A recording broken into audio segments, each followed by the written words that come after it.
를 나타내시니라. 아멘. 네. 네, 오늘 설교 제목은 하나님의 부르심입니다. 하나님은 이 세상에서 그분의 일을 하실 때 준비된 종들을 통하여서 일을 하십니다. 하나님이 이러한 사람들을 얼마나 중요하게 생각하시는가 하면, 만일 이렇게 준비된 사람이 없을 때에는 준비될 때까지 기다리십니다. 이스라엘 백성들이 출애굽할 때 하나님은 모세가 준비될 때까지 80년을 더 기다리게 하셨습니다. 하나님은 그만큼 준비된 사람을 중요하게 생각하십니다. 그리고 그 준비된 사람을 통하여 100년 정도에 나타날 그 능력과 축복을 한꺼번에 다 쏟아부어 주십니다. 그러면 도대체 하나님이 준비하신 사람의 특징이 무엇일까요?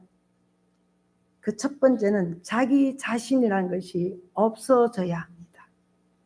자기 고집, 욕심, 자기 생각 같은 것은 완전히 없어지고 오직 하나님이 시키는 대로 무조건 순종할 수 있어야 합니다. 하나님이 이런 사람이 될 때까지 우리를 훈련시키십니다. 두 번째는 오직 하나님의 말씀의 능력만 믿어야 합니다. 하나님은 말씀으로 적을 무찌르기도 하고 이스라엘을 살려주시기도 하셨습니다. 사람들은 눈에 보이지 않는 이 말씀을 무력하게 볼 수도 있지만, 그러나 주의 종들은 먼저 하나님의 살아계심과 하나님의 이 말씀의 능력을 체험해야 하고 철저하게 믿어야 합니다. 만약 선지자가 하나님의 말씀을 믿지 못한다면 끝까지 그 말씀에 헌신할 수 없을 것입니다. 세 번째는 변질되어서는 안 됩니다. 하나님은 이 한 사람의 종에게 모든 능력을 맡기심으로 그를 통하여서 그분의 능력이 무한대로 나타나게 됩니다. 그런데 이 종이 변질되어서 교만해지면 결국은 자기 자신도 망하고 하나님의 일도 망치게 됩니다. 하나님의 종이 변질되지 않으려면 철저하게 겸손해야 됩니다. 하나님의 종들은 능력이 나타나는 것이 자신이 잘나서인 줄 알고 교만해질 수 있습니다. 그러므로 기도를 통하여 자기 자신을 늘 부인하고 자기의 정과 욕심을 십자가에 못 박고 하나님의 말씀에 쳐서 복종하는 이 시간을 철저하게 가져야 합니다. 오늘 이 본문 말씀은 사무엘이 하나님의 종으로 부르심을 받는 내용입니다. 사무엘이 하나님의 말씀을 받을 때는 하나님의 말씀이 대단히 희귀한 때였다고 지금 말씀하고 있습니다. 그래서 사무엘은 하나님의 말씀을 듣고도 몰랐습니다. 하나님의 음성을 구분하지 못했습니다. 말씀하신 분이 하나님이라는 것을 확인해 준 사람은 사무엘의 영적인 아버지인 엘리 제사장이었습니다. 그런데 사무엘이 하나님으로부터 처음 받은 말씀은 놀랍게도 자기가 섬기고 있는 영적인 아버지 엘리와 그의 집안을 치시겠다는 것이었습니다. 사무엘이 얼마나 두려웠겠습니까?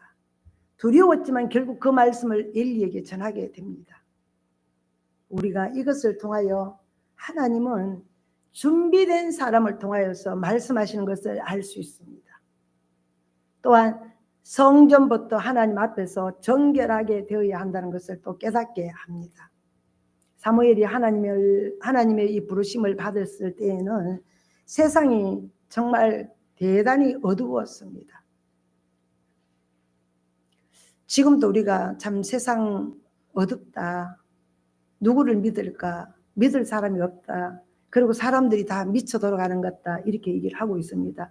아마 그때도 이랬는 것 같습니다. 왜? 하나님의 말씀이 희귀했다고 지금 말씀은 가르쳐 주니까요. 1절에 보니까 아이 사무엘이 엘리 앞에서 여호와를 섬길 때에는 여호와의 말씀이 희귀하여 이상이 흔히 보이지 않았더라. 아멘. 여기서 아이 사무엘이라고 하지만 우리가 생각하는 그런 아이는 아니고 어느 정도 나이가 든 청년이라고 봐야 합니다.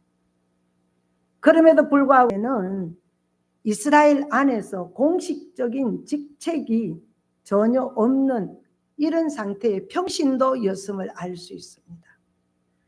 하나님의 말씀이 아주 희귀하던 때에 하나님의 말씀이 처음 사무엘에게 임했습니다. 우리는 정의가 시행되는 이 정도에 따라 세상이 밝다거나 또 어둡다고 말을 합니다. 부정부패가 심하고 권력자라고 해서 처벌되지 않는다면 사람들은 말하기를 어두운 세상이라고 말합니다. 거기에 반하여 공의가 시행되고 권력자라 하더라도 법 앞에서 공정한 판단을 받는다면 사람들은 이제 살기 좋은 밝은 세상이 왔다고 말합니다.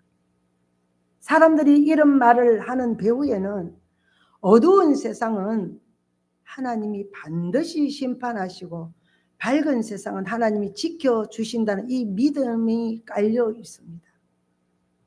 그런데 하나님의 백성들에게는 사회적인 이 정의보다 더 중요한 하나님의 말씀이 있느냐 없느냐 하는 것이 기준이 됩니다.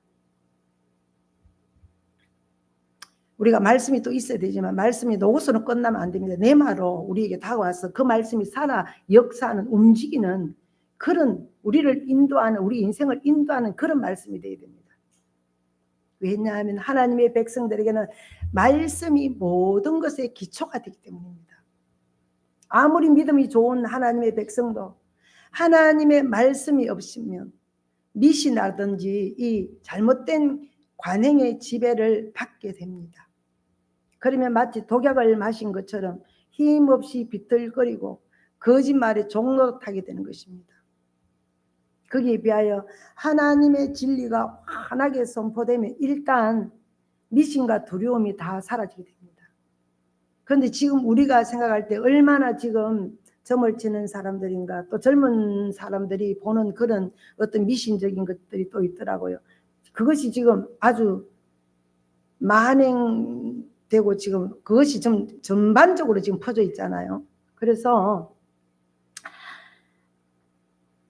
일단 이 미신과 이 지금 세상이 지금 이 어떤 두려움들이 사람들 이 내면 속에 이렇게 자리 잡고 있는 것 같습니다.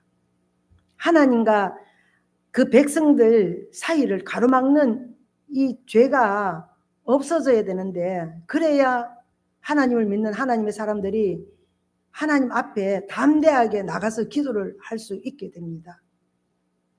사무엘은 하나님의 이 말씀이 희귀할 때 부르심을 받았습니다. 미신과 이 무지가 온 이스라엘을 덮고 있었고 사무엘도 하나님의 말씀을 체험하지 못했습니다. 그동안에는 그 말씀을 전혀 하나님으로부터 들은 적이 없습니다. 그래서 하나님이 말씀하셔도 분별할 줄을 몰랐습니다. 하나님의 백성들에게 하나님의 말씀이 없으면 모든 일에 자신감이 없어지고 삶의 방향을 잃게 됩니다. 많은 죄의식과 미래에 대한 이 두려움을 이기지 못해서 강박관념에 사로잡히기도 합니다. 그래서 실제로 말씀이 없는 곳에는 영적인 눌림과 두려움이 있습니다. 심한 경우에는 정신적인 질환을 앓는 사람도 많이 있습니다. 하나님이 주의 백성들에게 이런 이 영혼의 어두움을 허락하시는 이유가 무엇입니까? 가장 중요한 것은 죄를 회개하지 않기 때문입니다. 엘리의 두 아들의 죄가 하나님의 은혜를 가로막고 있었기 때문입니다. 그래서 하나님의 백성들은 죄를 회개하는 일을 다른 어떤 일보다 우선적으로 해야 합니다. 그러나 하나님의 은혜가 그래야 하나님의 은혜가 임하기 때문입니다. 그리고 또 하나 중요한 이유는 하나님의 백성들이 세상에 돈 버는 이 재미에 빠져서 하나님의 말씀을 사모하지 않는 것입니다. 지금 이미 그런 세상이 되어버렸습니다. 그리고 코로나 이후에 이미 교회의 성도들이 많이 줄었다고 말합니다. 이분들은 하나님의 말씀에 바로 서 있지 않았기 때문에 그렇습니다.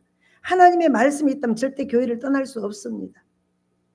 그래서 우리에게는 하나님의 이 말씀은 가장 귀한 보배입니다. 성도들은 하나님의 말씀을 정금보다 더 사모해야 합니다. 그런데 하나님의 백성들이 말씀을 소홀히 생각하고 그러면 말도 안 되는 미신과 억지가 성도들 지배해서 종노릇을 하게 만듭니다. 돈이 많으면 무슨 소용이 있습니까? 이미 영혼이 마귀의 종이 되어 있는데 그 돈으로 무엇을 하겠습니까? 그래서 하나님의 백성들은 다른 것을 다 빼앗겨도 절대로 하나님의 말씀을 빼앗겨서는 안 됩니다. 하나님의 말씀에는 관심이 없고 투자한 주식이 폭락했다고 통곡을 하고 또는 오직 자식들이 공부를 잘해서 좋은 직장에 취직된다고 자식들만 신경 쓰는 사람. 그러면 그렇게 되면 어떻게 됩니까? 다시 종의 신세로 전락하게 되는 것입니다. 우선순위를 지금 말씀하고 있는 것입니다. 하나님은 종을 부르실 때 먼저 그분을 소개하시고 난 뒤에 그에게 임무를 부여하십니다. 사무엘은 아직 한 번도 직접 하나님의 음성을 들은 적이 없었기 때문에 하나님이 부르셔도 누가 자기를 부르는지 몰랐습니다. 2절 3절 이 말씀에 보니까 엘리의 눈이 점점 어두워가서 잘 보지 못하는 그때에 그가 자기 처소에 누웠고 하나님의 등불은 아직 꺼지지 아니하였으며 사무엘은 하나님의 궤에 있는 여호와의 전 안에 누웠더니 아멘. 사무엘은 눈이 어두운 엘리가 부르기만 하면 언제나 달려가서 수종 들기 위하여서 가장 가까운 엘리 제사장 가장 가까운 방 옆에서 잠을 잤습니다. 요즘 말로 표현하면 사무엘은 엘리의 5분 대기조였습니다. 4절 5절 말씀을 다시 보면 여호와께서 사무엘을 부르시는지라 그가 대답하되 내가 여기 있나이다 하고 엘리에게로 달려가서 이르되 당신이 나를 부르셨기로 내가 여기 있나이다 하니 그가 이르되 나는 부르지 아니하였으니 다시 누워라 하는지라 그가 가서 누웠더니 아멘. 하나님은 지극히 정상적인 상태에서 사무엘을 불렀습니다. 그래서 사무엘은 하나님이 부르시는지 이 모른 채 부르시는 것을 모른 채 엘리가 부르신 줄 알고 그에게 달려갔습니다. 이것은 사무엘이 한 번도 개인적으로 하나님의 음성을 듣는 체험을 하지 못했다는 것을 의미합니다. 하나님은 나는 여호와다라고 하시지 않고 계속 사무엘의 이름만 부르셨습니다. 어찌 되었든 간에 하나님은 사무엘이 알아들을 때까지 부르셨습니다. 아마도 엘리가 도와주지 않았더라면 사무엘은 10분도 더 달려갔을 것입니다. 엘리는 하나님이 사무엘을 부르신다는 것을 알았습니다. 그 이유는 엘리도 과거에는 하나님의 음성을 들은 적이 있었기 때문입니다. 그래서 하나님이 부르실 때에는 어떻게 답을 해야 하는지 사무엘에게 가르쳐 줍니다. 여호와여 말씀하옵소서 주의 종이 듣겠나이다. 이것이 모든 주의 종들이 말씀을 대할 때 가져야 하는 바른 태도입니다. 엘리는 하나님의 음성을 이전에는 들었습니다. 이상을 보았던 존귀한 자였습니다. 그런데 이제 그 말씀이 그의 몸종인 사무엘에게 넘어가고 있습니다. 하나님은 사랑하는 자에게 말씀을 주시지만 하나님을 자기 아들보다 덜 사랑하는 엘리에게서는 말씀을 빼앗아 버렸습니다. 하나님은 이 부분에 있어서 참으로 냉정하십니다. 하나님은 하나님의 말씀에 관심이 없는 자에게 억지로 말씀을 주지 않으십니다. 그 대신에 아직 하나님의 말씀을 알아들을 줄도 모르지만 사모하는 자에게 그 말씀을 주시는 것입니다. 우리는 하나님의 말씀을 내 마음대로 뜯어 고치려고 해서는 안 됩니다. 하나님과 싸우는 자세로 말씀을 들었어도 안 됩니다. 오직 하나님이 말씀하시는 대로 순종하려는 자세로 말씀을 들을 때 하나님의 이 말씀의 세계가 열리게 됩니다. 하나님의 말씀은 바늘 구멍과 같지만 겸손한 자세로 그분의 말씀을 들을 때 그 바늘 구멍 안에 온 세상이 다 들어있다는 것을 하나님이 사무엘에게 주신 첫 번째 메시지와 임무는 그의 영적인 아버지인 엘리의 집을 심판하시겠다는 이 말씀을 지금 전하는 것이었습니다. 12절 13절 말씀에 가서 보면 내가 엘리의 집에 대하여 말한 것을 처음부터 끝까지 그날에 그에게 다 이루리라. 내가 그의 집을 영원토록 심판하겠다고 그에게 말한 것은 그가 아는 죄악 때문이니 이는 그가 자기의 아들들이 저주를 자청하되 금하지 아니하였음이니라. 아멘. 이것은 사무엘에게 너무나도 부담스러운 일이었습니다. 두려운 일이었습니다. 왜냐하면 오늘까지 엘리는 사무엘을 키워주고 사랑해준 영적인 아버지였기 때문입니다. 어떻게 자신의 영적인 아버지를 저주하는 이 예언을 말할 수 있었겠습니까? 그러나 이것이 사무엘의 첫 번째 하나님의 사람으로 부름받는 임무였습니다. 그 이유가 무엇입니까? 부흥이라고 하는 것은 다른 것이 아닙니다. 부흥은 하나님의 말씀의 통로가 막혀서 하나님의 생명이 차단되어 있는 이 부분을 다시 뚫어서 하나님의 은혜가 회복되게 하는 것입니다. 이것만 해결되면 이 심령 부흥만 해결되면 나머지 사람들은 시간이 지나감에 따라 하나님의 시간에 우리 시간 말고 하나님의 시간에 하나님께서 부흥케 하십니다. 회복시켜 주십니다. 이스라엘 백성들에게서 하나님의 은혜를 차단시킨 것은 바로 엘리 집안의 죄였습니다.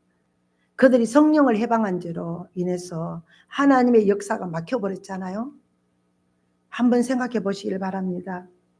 엘리의 두 아들들이 하나님 앞에 제사 드리는 재물을 가지고 장난을 칠 때 오늘날 말하면 교회 헌금을 갖고 장난을 쳤다는 것입니다. 장난을 칠 때 보통 사람들은 이런 생각을 했을 것입니다. 아, 제사라는 것은 내 마음대로 적당하게 재물을 바치면 되는구나. 이렇게 생각할 수도 있었을 것입니다. 이제 이스라엘에 다시 하나님의 은혜가 임하게 하기 위해서는 이 두 거짓 제사장을 쫓아내고 바른 예배를 새롭게 드려야 합니다. 그래서 하나님은 이스라엘의 부흥을 위해 이스라엘의 지도자 가정의 죄를 지적하고 책망하는 것부터 지금 시작하고 있습니다. 14절 말씀을 가서 보면 그러므로 내가 엘리의 집에 대하여 맹세하기를 엘리 집의 죄악은 제물로나 예물로나 영원히 속죄함을 받지 못하리라 하였노라 하셨더라. 아멘. 하나님 앞에 어지간한 죄는 제물을 드릴 때 예물을 드릴 때 그의 사함을 받았어요. 그런데 이제는 제물을 드려도 예물을 드려도 예배를 드려도 하나님 받지 않겠다는 것입니다. 얼마나 무섭습니까? 하나님은 엘리 집의 죄악을 영원히 사하지 않으시겠다고 하십니다. 왜냐하면 그들이 성령을 해방하는 죄를 지었기 때문입니다. 예수님께서는 마태복음 12장 32절 말씀에서 또 누구든지 말로 인자를 거역하면 사하심을 얻되 누구든지 말로 성령을 거역하면 이 세상과 오는 세상에도 사하심을 얻지 못하리라. 아멘. 이건 예수님께서 직접 하신 말씀입니다. 우리는 성령을 소멸하는 것과 성령을 해방하는 것을 잘 구별해야 합니다. 성령을 소멸하는 것은 우리가 마음으로는 하나님의 뜻에 순종하려고 하지만 육신의 정욕에 넘어가서 불순종하는 것입니다. 그러면 우리 속에 있던 이 성령의 감동이 한순간에 사라지게 됩니다. 순종하지 않으면 사라지게 됩니다. 그렇다고 해서 우리가 멸망받는 것은 아닙니다. 그 자리에서 회개만 하면 다시 성령의 감동이 회복이 됩니다. 그러나 성령을 해방하는 것은 이미 복음을 알고 있으면서도 자기 욕심 때문에 자기 교만 때문에 복음을 대적하는 것입니다. 여기서 말로 인자를 거역한다는 것은 복음을 몰라서 대적하는 것입니다. 그런데 사도 바울은 주님을 몰랐을 때는 복음을 대적하고 핍박했습니다. 근데 사도 바울이 버림받았나요? 그렇지 않잖아요. 그러나 어떤 사람이 예수님을 믿고 성령의 은사를 체험하고 난 후에 자기 욕심 때문에, 고집 때문에 복음을 반대하고 방해할 때는 그는 성령을 해방하는 것이다. 하나님은 엘리 집의 죄가 처리되지 않는 이상 이스라엘에게 하나님의 축복이 없음을 지금 분명히 하고 있습니다. 우리가 하나님이 얼마나 두려운 분이신지 모릅니다. 엘리는 한때는 하나님의 말씀을 응답받았던 종이었습니다. 하나님의 음성을 들었던 종이었습니다. 그러나 그는 자식을 하나님보다 더 사랑해서 그들을 제사장으로 세우고 그들의 잘못된 제사를 징계하지 않습니다. 이스라엘의 긴 이 영적인 밤이 그 자녀들 때문에 찾아오게 된 것입니다. 이것은 자기 자신과 이스라엘 모두에게 큰 불행이었습니다. 그 어떤 것도 하나님의 사랑과 공의를 막을 수 없게 해야 합니다. 하나님의 말씀이 막혀있는 모든 곳을 시원하게 뚫어서 강이 흘러가듯이 하나님의 말씀이 흘러가도록 해야 합니다. 우리 모두는 이런 도구로 쓰임받게 되시기를 바랍니다. 우리나라의 많은 교회에는 너무나도 많은 것들이 하나님의 말씀을 막고 있습니다. 그 막는 모든 곳에 대해 하나님이 심판하시기 전에 회개해야 합니다. 아무것도 하나님의 은혜와 축복을 막을 수가 없습니다. 그 어떤 것도 하나님의 은혜와 축복을 막을 수 없습니다. 하나님의 이 말씀의 선포는 새로운 시대의 도래를 알리는 이 신호입니다. 그래서 말씀이 선포되면 이미 새로운 시대는 시작이 되는 것입니다. 그래서 말씀이 얼마나 중요한지 모릅니다. 그래서 성령 충만하면 이 말씀이 살아 역사하고 움직이는 것을, 여러분들의 마음을 만지시는 것을, 또 우리의 미래를, 우리를 끌고 가는 것을 여러분들 다 경험하게 될 것입니다. 사무엘의 사역은 가장 가까운 데서부터 시작이 됩니다. 그것은 지금까지 자기가 아버지처럼 존경하고 따르던 엘리 제사장에게 하나님의 저주를 선포하는 것이었습니다. 15절에서 17절 말씀 보겠습니다. 사무엘이 아침까지 누웠다가 여호와의 집에 문을 열었으나 그 이상을 엘리에게 알게 하기를 두려워하더니 엘리가 사무엘을 불러 이르되 내 아들 사무엘아 하니 그가 대답하되 내가 여기 있나이다 하니 그가 이르되 내게 무엇을 말씀하셨느냐 청하노니 내게 숨기지 말라. 내게 말씀하신 모든 것을 하나라도 숨기면 하나님이 내게 벌을 내리시고 또 내리시기를 원하노라 하는지라. 아멘. 사무엘은 하나님께 받은 말씀을 엘리에게 전하기가 너무 두려웠습니다. 저는 이해가 돼요. 내가 아버지처럼 섬기고 그분 말씀에 그분이 나를 이뻐해주고 사랑해주고 먹여주고 어릴 때부터 아기 때부터 거의 한 유치부 때부터 올라와서 그렇게 살았는데 그분을 집안을 그분을 심판하고 판단하는 그것을 하나님 뜻을 전해야 되는데 얼마나 무섭겠습니까? 엘리가 그 말씀을 듣고 싶어 하지 않았더라면 아마도 사무엘이 말하기는 정말 대단히 어려웠을 것입니다. 그러나 놀랍게도 엘리가 사무엘을 찾아와서 하나도 숨김없이 말해 달라고 합니다. 이것이 바로 엘리의 마지막 임무였습니다.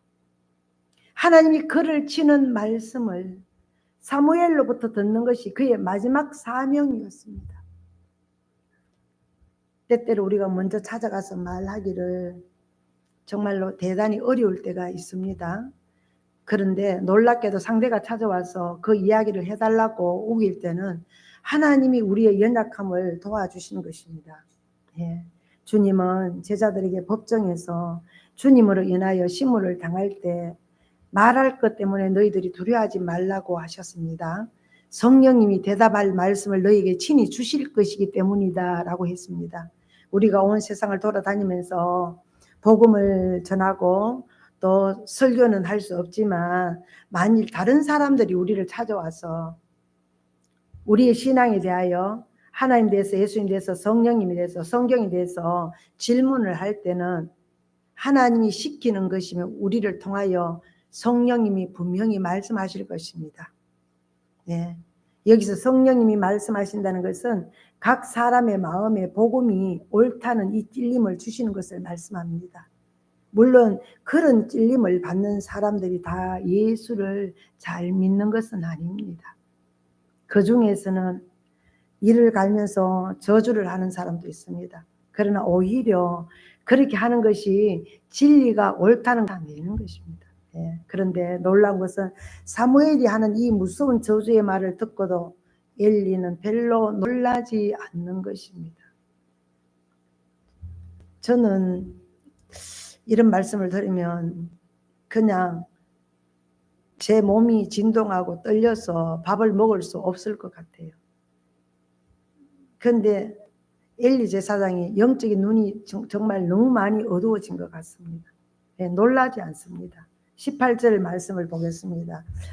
시작. 사무엘이 그것을 그에게 자세히 말하고 조금 더 숨기지 아니하니 그가 이르되 이는 여호와이시니 선하신 대로 하실 것이니라 하니라. 아멘. 지금 자기 집의 멸망에 대한 이 예언을 듣고도 엘리는 하나님 앞에 가슴을 찢으며 회개하지 않고 하나님의 뜻대로 되기를 바란다는 뜻으로 가볍게 말을 합니다. 이 말은 자기 집안에 자기 가문에 저주가 임하기를 원한다는 것이잖아요. 도대체 그 이유가 무엇일까요? 엘리는 이미 마음이 너무 완악해져서 경고의 말씀이 대수롭지 않게 들렸던 것입니다. 엘리는 하나님이 사무엘에게 특별한 말씀을 하셨는지 호기심으로 들어보려고 했던 것 같습니다. 그런데 늘 듣던 이 징계의 말씀을 하자 별 말씀이 아니라고 생각하면서 신통치 않게 대답을 한 것입니다.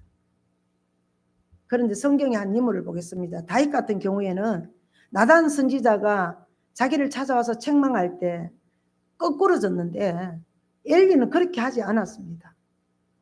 이미 그의 영혼이 그만큼 무디어졌기 때문입니다.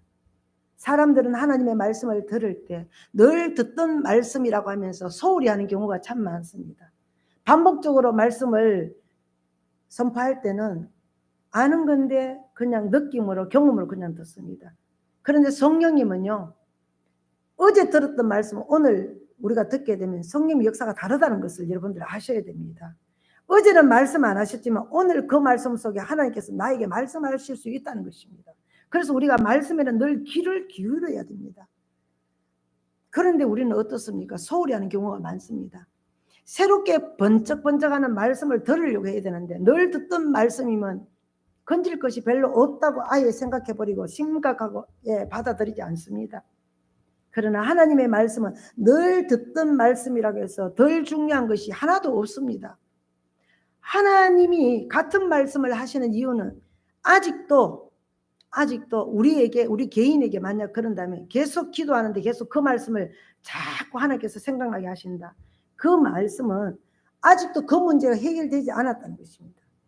교회도 마찬가지입니다. 기도하는데 계속 그 말씀을 주신다면 그 교회의 그 죄 문제나 하나님이 원하는 그 상태로 가지 않았기 때문에 계속 말씀하신다는 것입니다. 하나님은 그 익숙한 죄가 청산될 때까지는 같은 말씀을 수없이 반복해서 하실 것입니다. 왜냐하면 그 문제가 해결되지 않으면 하나님 앞으로 한 걸음 한 걸음 더 가까이 나갈 수 없고 하나님께서 우리에게 주고자 하는 그 축복이 온전히 임할 수 없기 때문입니다. 하나님 얻어는 우리가 복 받는 것인데 왜 그 문제가 가로막혀 있으면 절대로 그냥 뛰어넘어갈 수 없다는 것입니다. 우리가 학생들이 공부를 하는데 초등학교 그 과정을 뛰어넘지 않고 고등학교를 바로 갈 수 없잖아요. 반드시 중학교라는 그 과정을 뭐 검정고시를 치든 그거를 뛰어넘어 가야 되잖아요. 그와 마찬가지입니다.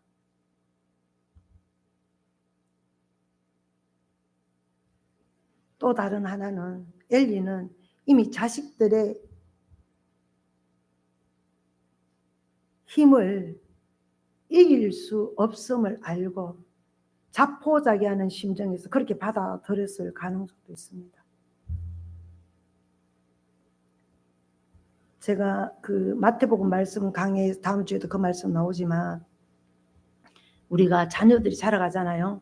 어릴 때는 부모 말씀에 순종이 되는데 나이가 한 30대 40대 넘어가면 자기 생각이 자리 잡으니까 하나님 말씀도 자리 잡고, 그런데 부모님의 말씀을 듣지 않아요. 그렇게 되면 오늘 엘리 가문의 이 죄와 똑같이 됩니다. 70이 되어도 90된 부모에게 자녀입니다. 예, 그걸 꼭 우리가 기억해야 됩니다. 예. 자식이 어렸을 때는 부모가 힘으로 굴복시킬 수 있지만 어느 정도 자란 후에는 부모가 말한다고 듣지 않습니다. 오히려 부모를 훈계합니다. 이 자식이라도 너무 믿으면 나중에 바로 잡을 수 없습니다. 언제든지 인간은 잘못될 수 있다는 그 가능성을 가지고 모든 것을 봐야 합니다. 그런데 다른 사람을 완전히 믿고 모든 것을 다 넘겨버리면 그가 정직하지 않는 경우에 망할 수밖에 없는 것입니다. 그럼에도 불구하고 엘리가 사무엘에게 기이한 것은 그로 하여금 자기를 치는 이 말씀이지만 자신에게 말하도록 요청도 했지만 그것을 거부하지 않았지만 하나님의 말씀으로 아주 두려운 마음으로 받아들이지는 않았다는 것입니다. 듣기는 들었지만 경각심을 가지고 정말로 다윗과 같이 자기 옷을 찢으면서 통회하면서 자복하면서 회개하지 않았다는 것입니다. 거기서부터 사무엘은 사역을 지금 시작하게 되었습니다. 대개 어떤 위대한 설교자가 나타나면 설교자가 먼저 알아보잖아요. 왜냐하면 그는 그 일의 전문가이기 때문이다. 왜 우리 교회에서 여러분들이 아무리 훌륭해도 우리가 다음에 어떤 사역자를 세우려고 하면 목사만큼 여러분들은 볼 수 없습니다. 사역자는요, 바로 그분을 알아볼 수 있습니다. 엘리는 사무엘의 이 메시지가 순수한 하나님의 말씀인 것을 인정했습니다. 하나님은 템플 보이였던 사무엘의 이 마음이 준비된 것을 보시고 그를 성전 봉사자로 서시지 않고 다른 허드렛 일을 하는 것으로 서시지 않고 이스라엘의 위대한 선지자로 서셨던 것입니다. 이것이 바로 하나님의 용도 변경입니다. 하나님은 겸손한 자가 아무리 비천한 자리에 있고 싶어 해도 그를 훨씬 더 중요한 위치로 끌어올리십니다. 내가 낮은 자리에 있다고 하나님도 나를 그렇게 보지 않는다는 것입니다.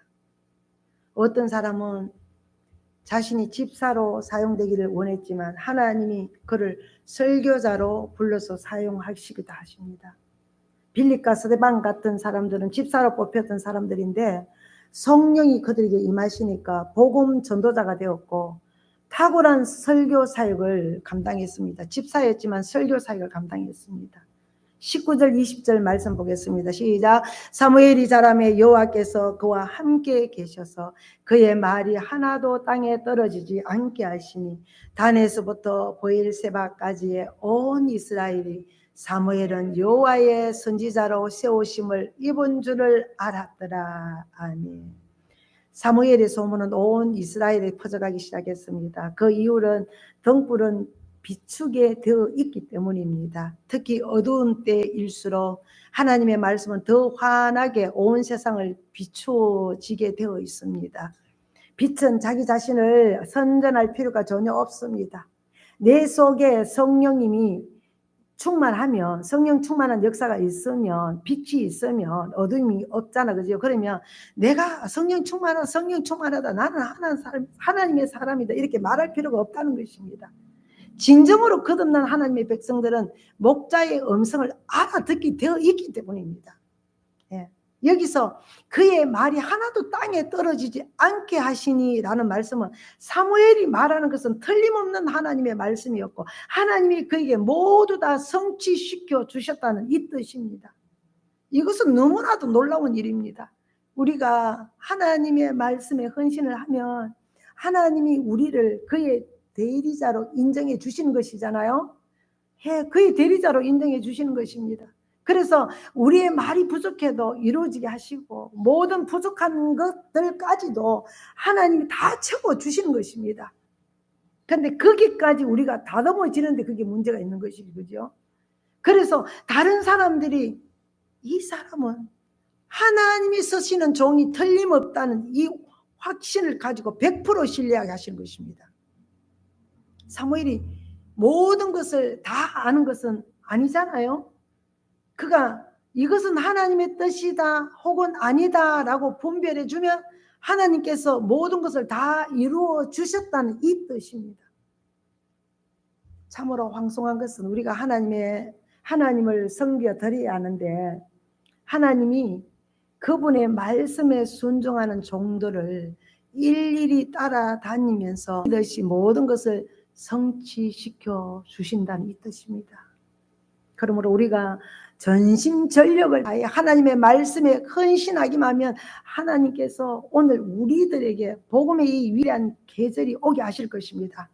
세상이 아무리 망해가도 아무리 말썽치말이라도 아무리 흉년의 때가 와도 하나님의 사람들에게 반드시 이 축복의 위대한 계절이 다시 찾아오게 된다는 것입니다. 모든 무지와 미신은 물러가게 되고 하나님이 우리와 함께 하시는 이 증거가 풍성하게 우리의 삶 가운데 나타나 가게 될 것입니다. 이런 은혜가 충만하게 임하시기를 예수 그리스도 이름으로 부탁드립니다.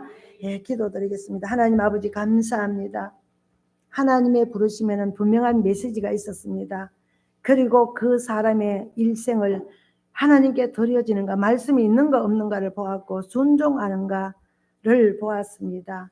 그러면서 하나님의 권위를 전적으로 아버지 하나님 부여하셔서 순종하는 자에게 아버지 하나님 그 능력과 권능의 옷을 입히시고 하나님 사용하셨습니다. 그래서 그 어둡던 세상이 빛으로 아버지 하나님 비춰짐으로 말미암아 온 세상이 아버지 하나님 축복으로 또 자유로움으로 아버지 하나님 넘쳤습니다. 그리고 아버지 하나님 그 이스라엘 백성들은 사무엘이 어떤 말을 해도 그대로 하나님의 말씀으로 받아들이고 믿었습니다.